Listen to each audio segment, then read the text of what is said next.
Welcome to the channel. Air New Zealand tumbles on first loss since 2002. A staggering loss of 87 million New Zealand dollars or 58 million US dollars was declared by Air New Zealand for the financial year ended June 30, 2020, as the COVID-19 pandemic speedily reversed its affluence during the reporting period. Chairman Therese Walsh said in a statement on August 27, 2020, that Air New Zealand started the year solidly and was concentrated on pushing lucrative growth into the second half. But the pandemic has tainted a stark contrast in the 2020 financial year.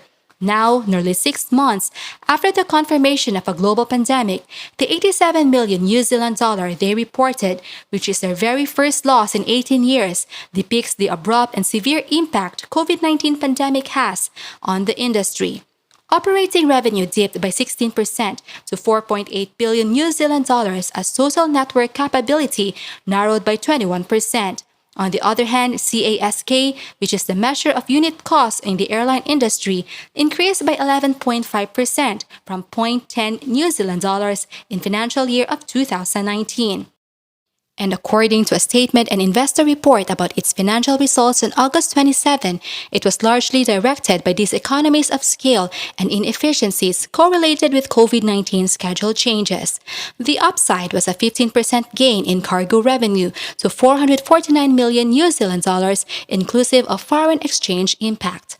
It further says that Air New Zealand had maintained a strong interim profit of 198 million New Zealand dollars for July to December 2019 period and noticed positive demand on North American and regional routes in early 2020. In the second quarter of the year, however, travel restrictions imposed due to the pandemic caused passenger revenue plunging 74% year-on-year, and this prompted operating losses of the airline. Loss before other important items and taxation for financial year of 2020 came up to 87 million New Zealand dollars, compared with 387 million dollar earnings before interest and taxes or EBIT in financial year 2019. Other significant items carried in the airline's pre-tax losses amount to 541 million New Zealand dollars on a net basis, comprising 453 million New Zealand dollars in non-cash charges and 88 million New Zealand dollar cash items. The majority of this was a 338 million NZ dollar non-cash aircraft impairment cost associated with the grounding of its Boeing 777-200ER fleet for the foreseeable future. It also presumes to gain approximately 21 million New Zealand dollar cash from the sale of airport slots. Other amounts include 140 million NZ dollars connected with reorganization costs and 105 million NZ dollars for losses on hedges, both partially non-cash. The company also booked a 46 million NZ dollar non-cash charge stemming from the discontinuance of fair value boundaries and a 67 million NZ dollar non-cash earnings from uncovered foreign currency account. The group reports it had 735 million NZ dollars in cash and cash equivalents as of June 30, down from 1.27 billion NZ dollars on December 31. For the first time since 2005, it will not pay dividends for the financial year 2020. It also had 1.1 billion NZ dollars in short-term liquidity as at close of business last August 25, including 900 million NZ dollars from the government standby loan facility, which is yet to be utilized. Air New Zealand states in its US update that it anticipates beginning drawing on these funds in the coming days. The carrier's average monthly cash burn was roughly 175 million NZ dollars from April to June, partially due to higher than average refunds, excess payments, and costs associated with closing out fuel hedges. This was down to 85 million NZ dollars in July, and it is expecting a 65 to 85 million NZ dollar range moving onward for as long as foreign travel constraints linger and allowing domestic travel returns, with no social distancing obligations while government-supported cargo flights continue. In the investor presentation, Air New Zealand declares that it is doubtful when global borders will reopen, and it does not expect passenger demand to return to 2019 levels until 2023 or later. It says that nevertheless, it has perceived robust domestic demand from June through August. At 70% of pre-COVID 19 capacity, this is happening more quickly than other jurisdictions around the world. Air New Zealand's cargo flights have also stretched to surpass expectations, propelled by heavy charter volumes and flights under the government's International Air Freight Capacity design, which was recently extended to November. It says that cargo flights now equate to 30% of its previous long-haul business on a revenue basis. The airline will also lessen its aircraft capital expenditure by 200 million NZ dollars in 2020 to 2022. 5 Airbus A321neos and 1 ATR 72-600 that were due to arrive between 2021 to 2023 have each been suspended by up to a year. Its own fleet on order comprises 8 787s, 9 A320neos, and 2 ATR 72-600s, due for delivery between 2021 and 2025. Chief Executive Greg Foran highlights the performance of the airline's domestic passenger network and cargo segments, but tempers expectations given the uncertainty COVID-19 brings. He said that the recent resurgence of community transmission in New Zealand in August has also reminded us that the country cannot afford to be complacent. He adds, it is clear that COVID-19 is unlike any other crisis the aviation industry has experienced, and we will need to be more nimble than ever as borders reopen.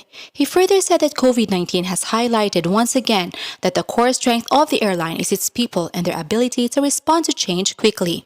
In his words, he says, I am in awe of the dedication, perseverance, and professionalism of Air New Zealanders across the business and never cease to be amazed at the resilience and strength of our people as we work our way through the crisis. Whether it be volunteering to crew repatriation flights to unfamiliar ports, dealing with substantial increases in volume at the call center, or our cargo team's efforts to keep New Zealand exporters connected to global markets, the response of our people has been nothing short of remarkable. I also recognize this has been a particularly trying time for our customers with the mass cancellation of flights and continuing uncertainty regarding international travel. I would like to apologize sincerely for the fact that we didn't live up to customers' expectations in the way we handled the processing of customer credits. I would like to thank our customers for their ongoing support and patience. As the sector spindles from the effect of COVID-19, more New Zealanders are seeking to permit private flights. Border closures have indicated the luxury travel alternative, which is regarded by industry insiders to be worth about $100 million a year, has shrunk following the loss of international visitors. Executives say growing domestic interest will not supply the whole, and the border should open to wealthy tourists able to dash out on a private jet. In Auckland, corporate jet handler Air Center One is used to bringing in premium visitors to New Zealand. Prior to the pandemic, it used to get about 5 international flights a week during peak travel periods. Chief Executive Robin Leach said that all changed this year. The international market took a severe hit with the borders being closed, and the numbers of private and business corporate jet arrivals here just fell away dramatically, a 100% slowdown, he said. Leach said the only international flights have been a restricted number of repatriation trips since then. At another operator in-flight charters, the company has had to endure major restructuring due to the drop in international visitors, according to its charter manager, Paul Aston. Aston admitted that it has virtually withered. Certainly anything coming to New Zealand is zero. They are receiving a number of queries and emails from overseas every day, which gives him the impression that they got a lot of people wanting to travel to the country. Obviously, they cannot enter because of border restrictions. Aston further added, the dwindling international market, coupled with a perceived health risk on big airlines, implies the sector is drawing newer domestic customers who want to travel with their own bubble. Travelers can not only use private flights but also terminals, meaning they are secluded from the rest of the flying public. Aston said, we have been and currently are lifting the profile, and that is one of the things that is very important to us, to say, hey, we are here. We are an option for anyone wanting to move around, especially in these uncertain times when people's safety and health is paramount. Annabelle Toogood, a director at Hawke's Bay-based Skyline Aviation, said that it is also noticing more attention from Kiwis wanting secluded domestic travel. It has certainly changed the clientele. She said obviously there's no international tourism coming into the country, and we did see a demand for that in our charter markets before COVID, and now we're seeing that change and that clientele to be New Zealanders. Air Center One's Robin Litch said the air charter sector would ultimately require the borders to reopen to sustain and called on the government to look at bringing in premium travelers. He added, we're incurring some pretty horrendous debt levels here by the government level and probably at the private enterprise level. So we need to earn some income and we need to earn it from the people who can pay the best premium price for traveling to New Zealand. According to him, premium traveler numbers would be easier to control while also benefiting the economy.